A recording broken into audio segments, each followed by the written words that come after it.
ఆంధ్రప్రదేశ్లో చీకటి ఒప్పందంలో భాగంగా వెనుక ఉండి చంద్రబాబు నాయుడు ఆడించి షర్మిల గారిని చంద్రబాబు నాయుడు గారు ఆడించి ఆమె దగ్గర జగన్మోహన్ రెడ్డి గారి ఓట్లు చీల్చి ఒక వర్గానికి సంబంధించిన ఓట్లను చీల్చి అవి జగన్మోహన్ రెడ్డికి ఉపయోగపడని విధంగా షర్మిలమ్మ గారికి ఉపయోగపడాలని చెప్పి ఆ విధంగా ఆమెను ప్యాకేజీలు ఇచ్చి తర్వాత ఏదోదో ఆమెకు ఒప్పందాలు ఒక చీకటి ఒప్పందంలో భాగంగా ఆమెను ఇక్కడ పావుగా వాడుకుంటున్నారు. ఆ షర్మిల గారిని మేము నమ్మి ఎలా తెలంగాణలో మోసపోయామో ఈ కడప ప్రజలు కానీ ఆంధ్రప్రదేశ్ రాష్ట్రంలో ఉన్న ప్రజలు కానీ నమ్మితే ఆ విధంగానే మోసపోతారు. మమ్మల్ని ఎట్లా నడి రోడ్డు మీద నిలబెట్టిపోయిందో ఇక్కడ కూడా అట్లే నిలబెట్టిపోతుంది. ఆ రోజు మమ్మల్ని ఏ విధంగా అయితే మాకు మాట ఇచ్చి మా పాలేరులో మట్టి పట్టుకొని మీకు అండగా ఉంటా, ఈ పాలేరు మట్టి సాక్షిగా ఈ పాలేరు ప్రజలకు నేను సేవ చేసి ఇలా రుణం తీర్చుకుంటా, నేను రాజశేఖర రెడ్డి బిడ్డని మాట తప్పను మడమ తిప్పనని వాళ్ళకి చెప్పి ఈరోజు మళ్ళీ కడప పార్లమెంట్ వచ్చి కొంగు దాపి మీరందరూ నాకు న్యాయం చేయాలి, నాకు అన్యాయం జరిగింది అని చెప్పింది. నీకు జరిగిన అన్యాయం ఏంటంటే ఏది అన్యాయం లేదు, అధికారం అడ్డు పెట్టుకొని నీవు నీ భర్త దోసుక తినాలని అనుకున్నారు. అది కుదరలేదు. జగన్మోహన్ రెడ్డి మీ ఆటలు సాగనీయడం ఈ విధంగా మీరు అన్యాయం జరిగింది అంటున్నారు తప్ప మీకు ఎలాంటి అన్యాయం జరగలేదు. జగన్మోహన్ రెడ్డి గారి నుంచి మీరు మిగతా వాళ్ళకి అన్యాయం చేశారు కానీ మీ నుంచి ఎవరు మీరు అన్యాయం చేస్తే మేము అన్యాయమై నాశనమై రోడ్ల మీద మేము పడ్డాం కానీ మీకు అన్యాయం చేసిన వాళ్ళు ఎవరు లేరు. మీరు కానీ మీ భర్త కానీ ఆ బీటెక్ రవిని కలవడం కానీ సుజనా చౌదరి సీఎం రమేష్ సంబంధించిన వాళ్ళ స్పెషల్ ఫ్లైట్లో మీరు తిరగడం కానీ ఇవన్నీ ఆ ఒప్పందంలో భాగమే. కాబట్టి ఈ కడప ప్రజలు కూడా కడప పార్లమెంట్ ప్రజలు కూడా ఆమె నమ్మొద్దు. ఆమె నమ్మి మేము ఎలా మోసపోయాం మీరు అలా మోసపోవద్దు. ఆమె నమ్మితే మాత్రం ఉన్నది అమ్ముకోవాల్సి వస్తుంది. ఎలాంటి రాజకీయాలకు పనికిరాని వ్యక్తి. ఆమె వ్యక్తిత్వం కానీ ఆమె రాజకీయ జీవితం కానీ అంతా బూటకం, ఒక నాటకం.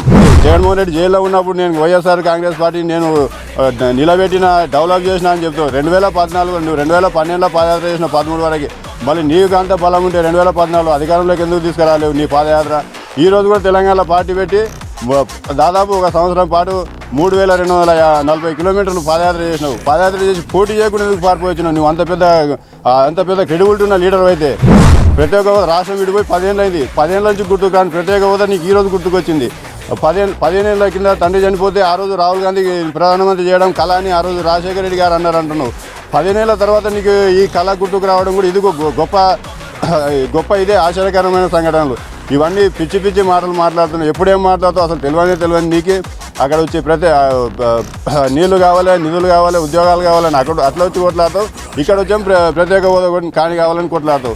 మాట్లాడితే మాటకు ముందు నేను రాజశేఖర రెడ్డి గారి బిడ్డని మాట్లాడుతావు. రాజశేఖర రెడ్డి గారిని తెలంగాణలో దాదాపు 15 సంవత్సరాలుగా క్రితం ఆయన జనిపోయినా ఈ రోజు వరకు తెలంగాణలో మేమందరం రాజశేఖర రెడ్డి గారి అభిమానులుగా ఉండి ఆయన వర్ధంతి జయంతి కార్యక్రమాలు ఘనంగా చేస్తుంటే ఈ రోజు నువ్వు తెలంగాణలో పార్టీ పెట్టి ఆయన ఒక వర్ధంతి జయంతి చేయాలన్నా కానీ ఆయనకు చేయని మా మనసులోంచి పోయే విధంగా నువ్వు ప్రవర్తించవు. ఈరోజు రాజశేఖర రెడ్డి గారు 30 ఏళ్ళు తెలుగుదేశం పార్టీతో కొట్లాడి ముఖ్యమంత్రి అయితే ఈరోజు చీకటి ఒప్పందం చేసుకున్నావు. నువ్వు రాజశేఖర రెడ్డి గారి బిడ్డ ఎలా అవుతావు, రాజశేఖర రెడ్డి గారు రాజకీయ వారసురాలు ఎలా అవుతావు? బీజేపీ పార్టీతో ఆయన కలిసింది లేదు. ఏ రోజు కూడా రాజశేఖర రెడ్డి గారు బీజేపీ పార్టీతో కానీ టీడీపీ పార్టీతో కలవలేదు. మీరు మాత్రం చీకటి ఒప్పందాలు చేసుకున్నారు. మీరు చీకటి ఒప్పందాలు చేసుకున్న తర్వాత మీకు రాజశేఖర రెడ్డి గారి పేరును ఉచ్చరించాల్సిన అర్హత కూడా మీకు లేదని నేను తెలియజేసుకుంటున్నాను. వైఎస్ఆర్ తెలంగాణ పార్టీ పెట్టింది అందరినీ వాడుకొని అందరినీ అండ చూసుకొని కాంగ్రెస్ పార్టీకి అమ్ముడు పోయి చీకటి ఒప్పందంతో ఆమె ఒక్కతే నేను విలీనం చేస్తున్న పార్టీని అంటే ఏ విధంగా విలీనం చేసినావు? నువ్వు ఒక్కదాన్ని పోతే విలీనం కాదు, 100 మందితో పోతే పార్టీని విలీనం చేసినట్టు అవుతుంది. నువ్వు ఒక్కదాన్ని పోయిన కాబట్టి నువ్వు ఒక్కదాన్ని అమ్ముడు పోయినావు కాబట్టి దానికి అది విలీనం కాదు. వైఎస్ఆర్ తెలంగాణ పార్టీ కార్యకర్తలు నాయకులు ఎవరైనా ఇంకా పార్టీని పట్టుకొనే ఉన్నారు. వాళ్ళు ఎవరు ఇంకా కాంగ్రెస్లో విలీనం కాలేదు, ఎవరి దగ్గరికి పోలేదు, ఎవరి దగ్గర ఒప్పందాలు చేసుకోలేదు. నీలాగా ఇలా ఆంధ్రప్రదేశ్ నాశనం చేయడానికి ఇక్కడికి వచ్చినావు. ఆల్రెడీ తెలంగాణలో నాశనం చేసినావు. వైఎస్ రాజశేఖర రెడ్డి పేరును మొత్తం నాశనం చేసి అక్కడ ఏం పేరు లేకుండా చేసి రేపు పొద్దున ఎవరు డాడీ పేరు వైఎస్ రాజశేఖర రెడ్డి పేరు ఎవరు ఎత్తకుండా చేసి ఇక్కడ ఆంధ్రప్రదేశ్లో గిట్ట ఆ విధంగానే చేద్దామన్న ఆలోచనతో ఇక్కడికి వచ్చి ఈ విధంగా నువ్వు చేస్తున్న చీకటి ఒప్పందాలతోని పబ్లిక్ను మొత్తం పరిశాన్ చేస్తున్నావు.